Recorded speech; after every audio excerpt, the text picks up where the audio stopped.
L'auberge, c'est une auberge chrétienne, donc c'est ça son identité et son âme propre.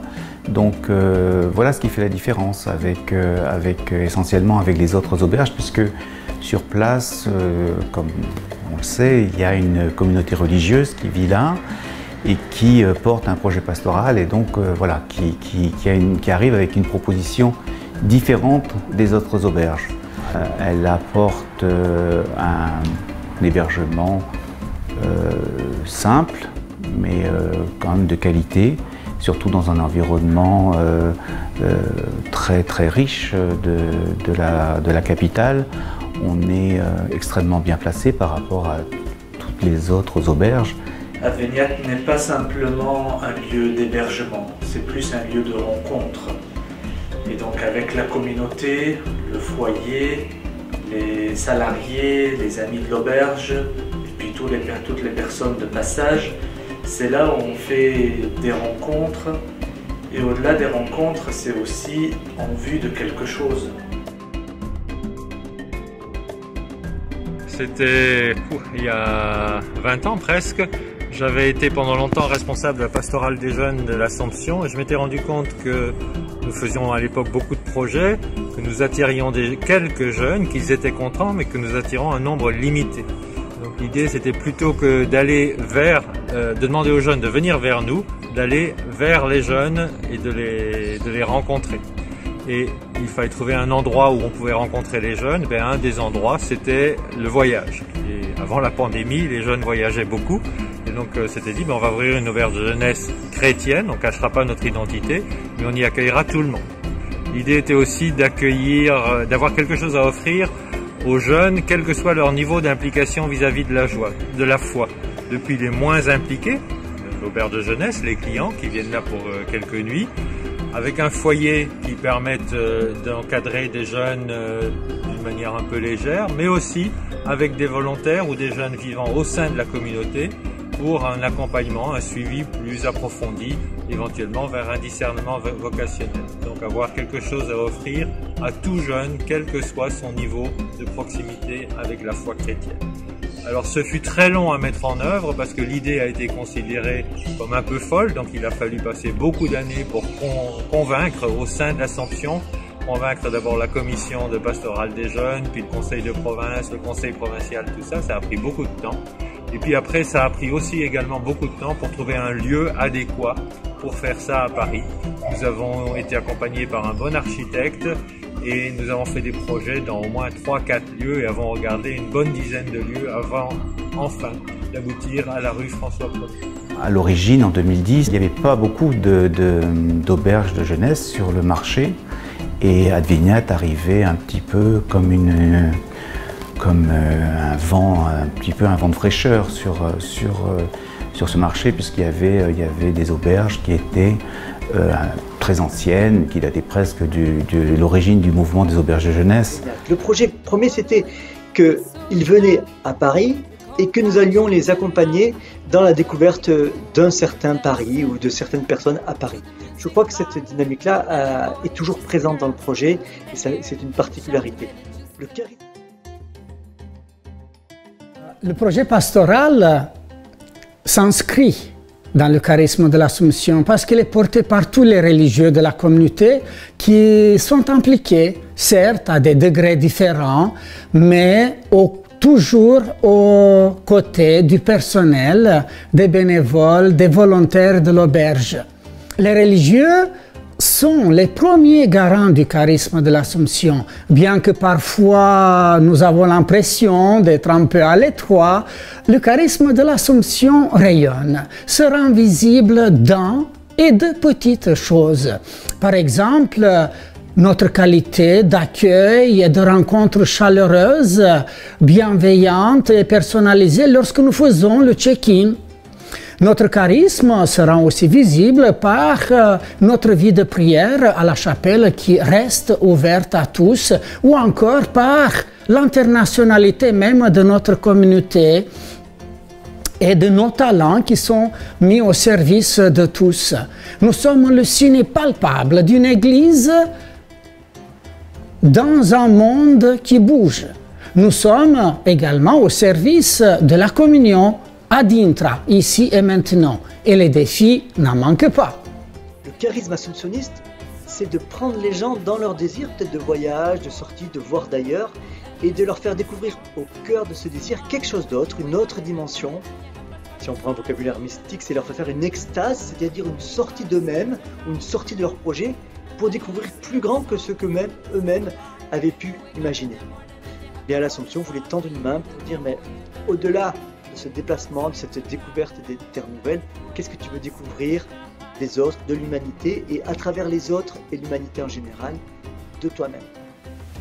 Comme laïque de l'Assomption, c'est le lieu où j'essaye, par ma disponibilité et mon écoute, à participer à la devise de l'Assomption, faire advenir le règne du Christ en nous et autour de nous. Et là, j'ai vécu pleinement la dimension, dans le charisme de l'Assomption, la dimension de l'accueil, de l'hospitalité, que je pense une dimension importante qui est même augustinienne, pas seulement alzonienne, mais aussi augustinienne, et c'est très important. Et dans le charisme de l'Assomption, homme de communion et homme d'unité, on le vit vraiment très intensément à l'auberge. Le fait d'avoir des personnes qui viennent de partout, le fait de vivre une expérience ensemble, de rencontre, le mot rencontre est un mot important, je pense que c'est vraiment essentiel dans le charisme de l'Assomption. Si je viens à l'auberge, c'est parce que c'est une œuvre de l'Assomption et que je trouve que c'est une belle fenêtre pour servir, témoigner, prier. J'ai eu cette chance de m'improviser comme guide touristique. Entre parenthèses, c'était le métier de ma mère, donc j'avais un peu quelques notions. Et donc dans la pastorale de tourisme qu'on essaye de vivre à l'auberge, j'ai essayé de proposer des visites pèlerinage dans les églises parisiennes et surtout au Petit Palais où il y a une collection d'icônes et d'art chrétien très intéressante. Et donc pendant 2-3 ans, j'ai accompagné des individuels ou des petits groupes dans ces lieux-là et c'était magnifique à chaque fois de pouvoir poser la question aux gens en disant ce tableau, cette icône, cette statue dans telle église, qu'est-ce que ça évoque pour vous? Et c'était aussi enrichissant parce que moi je leur apprenais certaines choses, mais eux aussi ils m'apprenaient beaucoup de choses. Et du coup, au fil du temps, ça enrichissait mon discours et je trouvais que j'avais plus de choses intéressantes à dire parce que je cumulais l'expérience de tous ceux qui ont passé cette expérience avec moi. J'ai fait des rencontres du coup incroyables sur ce plan-là. Je me souviens d'une dame, la quarantaine, qui découvrait Paris et qui venait au nom d'une ONG écologiste du Canada, et avec qui on a parlé écologie, avec qui on a parlé monde nouveau, monde à naître. Je me souviens bien sûr de Juan, cet Italien espagnol, etc., peut-être qui nous regarde d'ailleurs. Et Juan Molinari qui était extraordinaire de gentillesse. Je me souviens de Anna, je pense, une coréenne pianiste qu'on a accueillie un peu trop sans savoir qu'elle était pianiste et puis qui nous a donné des concerts fabuleux. Mais ma grande rencontre, et pour laquelle je garde un souvenir très fort, même si je n'ai pas revu ces personnes-là, c'est ce qu'on appelait le groupe des Suisses, le bon groupe des Suisses, qui étaient ces pasteurs, ce groupe œcuménique, mais surtout, je pense, protestants de Suisse, qui venaient, qui priaient, et qui avaient vraiment une âme incroyable, et qui étaient dans le cœur du projet, c'est-à-dire souhaitant nous rencontrer, souhaitant discuter avec nous, souhaitant prendre du temps pour prier, et puis découvrir Paris. Voilà, ça fait partie de ces grandes réussites. Les plus belles rencontres, il y en a eu plusieurs, beaucoup. Par exemple, ce mug, c'était un cadeau d'un des clients qui m'a envoyé après de Belgique. C'était très sympa. Il y a eu beaucoup de rencontres, il y a eu beaucoup d'échanges. C'est surtout le temps gratuit passé dans le salon ou derrière le comptoir, de pouvoir parler avec les personnes gratuitement. Aussi de constater que le soir, parfois on accueille des personnes qui viennent séparément et le lendemain matin on les voit sortir tous les deux ensemble comme s'ils se connaissaient depuis longtemps, ils vont faire la visite ensemble. Tout ça c'est de très beaux témoignages. 2 années consécutives avant le Covid, le temps de l'Avent a été marqué de manière spécifique par une animation quotidienne. Il s'agit du calendrier de l'Avent qui a été expliqué en plusieurs langues le matin au petit déjeuner et le midi auprès des professionnels des environs qui viennent se restaurer chez nous. Destinée à tous, cette animation a permis de témoigner du sens chrétien de l'Avent et de Noël. Aussi, je garde comme un beau souvenir les belles expériences vécues lors des soirées de 24 et 31 décembre. Ces temps de convivialité et de découverte culturelle avec nos hôtes, avec nos accueillis, ont été très appréciés. Les rencontres sont certainement les meilleurs souvenirs, les rencontres avec les clients, donc, qui sont des clients uniquement de passage ou des clients réguliers qui reviennent nous voir. Voilà, on en a quelques-uns et c'est toujours un vrai bonheur de les retrouver chaque année pour certains. Et ensuite, c'est les rencontres avec les volontaires qui sont aussi très enrichissantes. Chaque année aussi, une nouvelle salve d'étudiants qui viennent au foyer. Donc ça, c'est encore aussi des rencontres très riches à chaque fois. Et bien sûr, les volontaires. Donc ça, c'est toujours aussi les nombreux échanges passionnants avec tous les volontaires qui viennent à l'auberge et les amis de l'auberge aussi. Les exemples ne manquent pas. Enfin, c'est un vrai lieu de vie extrêmement chaleureux. Il y a beaucoup de belles choses qui sont restées dans ma mémoire, des sorties et des rencontres. Des petits déjeuners avec du café et des croissants et des conversations passionnantes sur la vie et la religion, des messes quotidiennes avec de beaux chants, les plats russes que j'ai préparés plusieurs fois pour le dîner commun.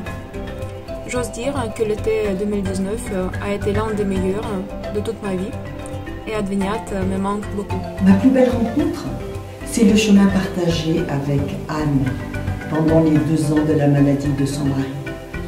Depuis la pose du diagnostic jusqu'à ses funérailles où plusieurs laïcs étaient présents. Un chemin de larmes, de confiance et de reconnaissance. Au début, Anne venait de temps en temps, puis de plus en plus régulièrement. Ce fut un compagnonnage où j'ai appris à être présente autrement qu'avec des mots, mais notamment avec des regards, avec des larmes. Une fraternité où je n'avais rien d'autre à donner qu'une poignée de main ou une visite, toutes les deux, à la chapelle dans le silence. En tant que directeur de l'auberge, je ne peux pas finir sans dire combien la découverte aussi du monde de l'hôtellerie, la découverte des exigences et des beautés des relations professionnelles. Tous les professionnels avec qui j'ai été, je garde en mémoire tous ceux qui ont travaillé avec moi, que je salue, qui m'ont fait grandir. Ça aussi, ça a été pour moi une grande expérience. J'espère que dans le management qu'on a essayé de mettre en place ensemble, on a aussi été d'une certaine manière assomptionné, c'est-à-dire ouvert à l'étrangeté d'un monde nouveau qu'on espère fécond et qu'on veut bon et ouvert pour tous. Les expériences marquantes en tant que directeur d'exploitation de cette auberge, elles sont multiples, elles sont surtout humaines, hein, les expériences. C'est le maître mot même du projet pastoral, la rencontre. Donc effectivement, en tant que directeur, on rencontre des clients, mais pas que. On rencontre beaucoup d'acteurs qui sont indispensables à la vie d'un établissement. Donc ça va des ouvriers actuellement ou auparavant avec les travaux de rénovation. Mais voilà, tous les gens que l'on peut croiser dans une en boutique, j'ai envie de dire, à l'accueil, nos clients à proprement parler, mais aussi tous les acteurs qui font les à côté du fonctionnement de l'auberge. Donc il y a des fournisseurs, et puis il y a le foyer, les étudiants, et puis évidemment les religieux qui vivent ici sur place. En tant que responsable de l'animation à l'auberge, je peux affirmer que dans toutes les rencontres que j'ai pu faire, il y a quelque chose de grand et de beau. Néanmoins, les plus belles rencontres que je garde dans mon cœur jusqu'à maintenant, ce sont tout de même celles avec des chrétiens. Parce que nous avons un trésor commun qui nous unit et que nous aimons partager, parler. C'est le Christ et c'est notre source d'échange et de joie féconde. Ici, personne n'a honte de se dire et de s'affirmer en tant que chrétien. Ce qui est proposé aux jeunes pendant les 2 années que j'ai vécues à l'auberge, c'est à la communauté précisément, c'est justement de vivre une expérience de vie communautaire avec des prêtres, des diacres et également d'autres laïcs. Et donc cette vie communautaire qui est centrée à la fois sur la prière, puisqu'on a les temps de prière, le matin les laudes, le soir les vêpres et la messe, et également les repas, donc le petit déjeuner, le déjeuner si on est là, et moi à l'époque je travaillais donc, toute la semaine, donc j'étais pas là, les repas du déjeuner, mais le dîner, le soir, voilà, un moment très convivial, très sympathique et dans lesquels on échangeait des idées, on avait des bons petits débats et c'était sympa, vraiment très sympa. Donc Adveniat, c'est un foyer catholique et assomptionniste qui rassemble 12 jeunes qui viennent d'un peu partout en France. Il y a aussi des étrangers et qui souhaitent faire leurs études à Paris, donc c'est une solution d'hébergement. Avant tout, mais qui est aussi adossé avec des activités plus spirituelles. Donc on a une soirée communautaire par semaine, le mardi soir, où il y a un temps de prière avec la communauté religieuse qui vit dans le bâtiment. Et on organise également un repas ce soir-là avec les autres du foyer. Une fois par mois, on se réunit avec les autres membres de la communauté pour partager ce repas et cette soirée conviviale. Et en temps normal, on se rejoint aussi avec les autres foyers assomptionnistes de Paris pour avoir une soirée autour d'une thématique. Et ces séances s'appellent le Campus Assomption. Le foyer, c'est aussi des temps de convivialité, donc de partage. Donc on passe beaucoup de temps ensemble. Le soir, on cuisine beaucoup ensemble. C'est aussi une année où les choses se vivent très intensément, donc à la fois dans les peines, dans les douleurs, mais aussi dans les moments de joie. Donc je pense que ça c'est une caractéristique fondamentale du foyer, c'est que malgré toutes nos différences, nos différents parcours de vie, les différentes manières aussi dont on témoigne de notre foi, on se rejoint finalement tous assez bien dans cette convivialité, dans cette union qu'on essaye de faire vivre ici à Adveniat. Alors effectivement, cette expérience qui a duré donc pour moi 2 ans a été très forte. Elle m'a beaucoup aidé aussi à un moment où c'était difficile justement professionnellement. Donc le fait d'avoir un accompagnement, une communauté vraiment, puisque je n'étais pas en couple, donc ça m'a vraiment soutenu. Et je dirais que ce que je retiens aussi, c'est justement le temps de prière du matin, les laudes qui étaient donc dès le réveil. Alors je dis pas que je fais ça maintenant tous les jours, mais parfois il m'arrive quand je me lève un peu tôt d'avoir ce temps de prière et ça voilà, et c'est cette habitude, bonne habitude qui était ancrée grâce justement au fait de le faire régulièrement avec la communauté. Je pense que sur le plan personnel, ça m'a vraiment apporté une stabilité énorme, notamment pour suivre mes études en fait. Enfin, je pense que j'aurais pas aussi bien suivi mes études si j'avais pas été au foyer. À la fois parce que on est en entouré et en même temps il y a quand même des moments d'intimité et d'individualité qui sont présents au foyer. Aussi parce qu'en fait on est accompagné par un prêtre, donc c'est une possibilité de pouvoir avoir des temps de discussion privilégiés avec lui. Et sinon, sur un plan plus personnel, je pense que ce qui est important, Mais c'est ce que je disais aussi avant, c'est que, en fait, étant donné qu'on vit dans la convivialité, on apprend sans cesse à faire attention aux besoins des autres. Et ça, je pense que c'est quelque chose qui est essentiel dans la vie en société d'une manière générale. Donc, je pense que le foyer m'a rendu plus empathique, plus à l'écoute des besoins des autres autour de moi, en dehors du foyer, ce qui est aussi une caractéristique du christianisme en soi et de ce que veut dire être chrétien, mais je pense qu'en fait ça se vit aussi concrètement au foyer et ça nous apprend à le vivre de façon systématique dans notre vie. Avec l'auberge en tant que telle, alors là on avait le moyen de les rencontrer, les clients de l'auberge, bien juste dans le hall évidemment de passage. C'était toujours très intéressant de parler avec des touristes en fait, qui venaient visiter Paris, donc ça permettait de parler les langues aussi, donc ça c'était génial. Et puis aussi on a vu une action qui nous était demandée par le fait d'être dans la communauté, de participer activement à l'activité de l'auberge, et c'était de préparer les petits déjeuners. Donc une fois par semaine on devait préparer 1 à 2 heures de service. En fait ça durait plutôt 3 heures de service, et dans le cadre de l'auberge, donc c'était les petits déjeuners. Et pour moi c'était soit le samedi ou le dimanche, puisque les autres jours je travaillais. Et donc un petit lever du matin à 7 heures, c'était sympa, soit le samedi soit le dimanche. Et voilà, ça permettait d'une part de rencontrer de nouveau les clients de l'auberge, de demander des nouvelles, ce qu'ils avaient pu visiter, etc. Parler anglais, espagnol, allemand. Moi je parle pas allemand, mais voilà, espagnol. Et puis aussi de rendre un service, et donc de se rendre compte de ce que vivait aussi l'auberge en tant que telle, et ce qu'était l'activité de l'auberge. C'est vrai que la particularité d'Adveniat, à la différence des autres foyers, c'est que c'est aussi une auberge de jeunesse qui accueille du coup des personnes qui viennent de partout en France, à l'étranger.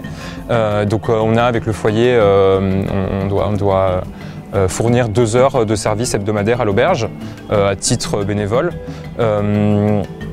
Donc moi j'avais eu l'occasion de participer aux soirées d'animation de l'auberge. Donc on avait fait différentes activités.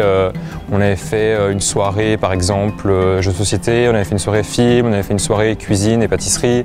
Donc là c'était l'occasion de rencontrer les gens qui fréquentent les lieux ici, d'échanger avec eux, eux aussi en fait d'apprendre sur le fonctionnement de l'auberge, parce que c'est vrai que ça peut paraître un peu surprenant qu'il y ait à la fois en fait des jeunes qui vivent ici, une communauté religieuse et en même temps des touristes.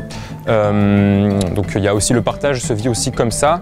Après c'est une des richesses de ce lieu, c'est que en fait c'est un lieu qui est systématiquement en mouvement. Il y a du passage sans cesse, donc en fait ça permet de faciliter aussi les relations. Le volontariat à Adveniat permet de se plonger dans la vie et la culture française au plein cœur de Paris. On prend connaissance d'une jolie auberge de jeunesse en découvrant les curiosités, l'architecture, les églises parisiennes. Enfin, on obtient une expérience précieuse de travail, de la vie auprès d'une communauté catholique. On améliore ses compétences linguistiques.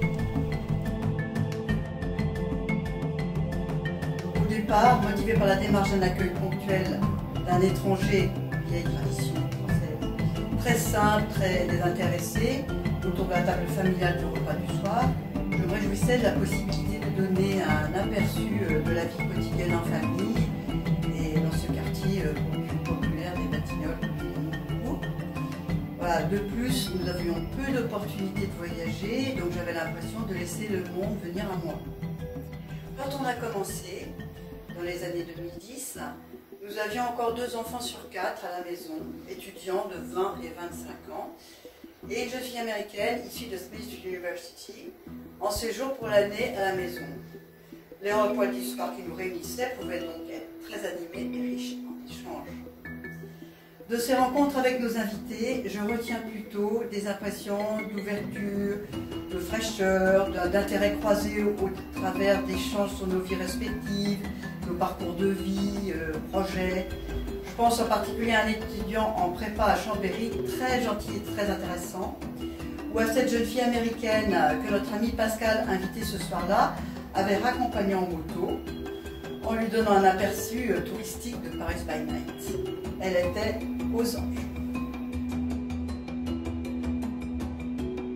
Et je représente les compagnons de Saint-Augustin qui se réunissent pour un déjeuner tous les mois à l'auberge Adbaignat. Selon nous, les conditions idéales, c'était de trouver un cadre apaisant, calme, chaleureux. La messe nous donnait d'avoir un cœur apaisé, confiant. C'est vraiment à la messe que nous le trouvions. Et puis, nous venions avec un esprit de bienveillance et de fraternité. Et ça, c'est le Christ qui nous le donne. Voilà. Lorsque je suis arrivé à Paris, le père Arnaud Alibert m'a donné le contact de ses frères de la communauté de Paris. Et c'est ainsi que j'ai rencontré le père Milad, puis Jika, puis le père Nicolas aussi. Et c'est ainsi que nous avons lancé un groupe des compagnons de Saint-Augustin à Paris. Et toutes les conditions que nous avions trouvées idéales à Valprès, nous les avons trouvées chez Adbaignat.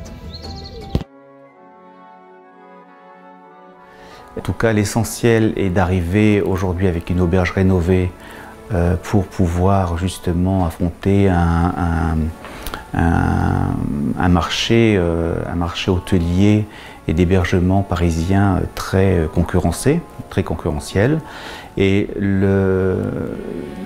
donc le but est de rester extrêmement vigilant sur ce qui se passe dans le monde, ce qui se passe aujourd'hui au quotidien, donc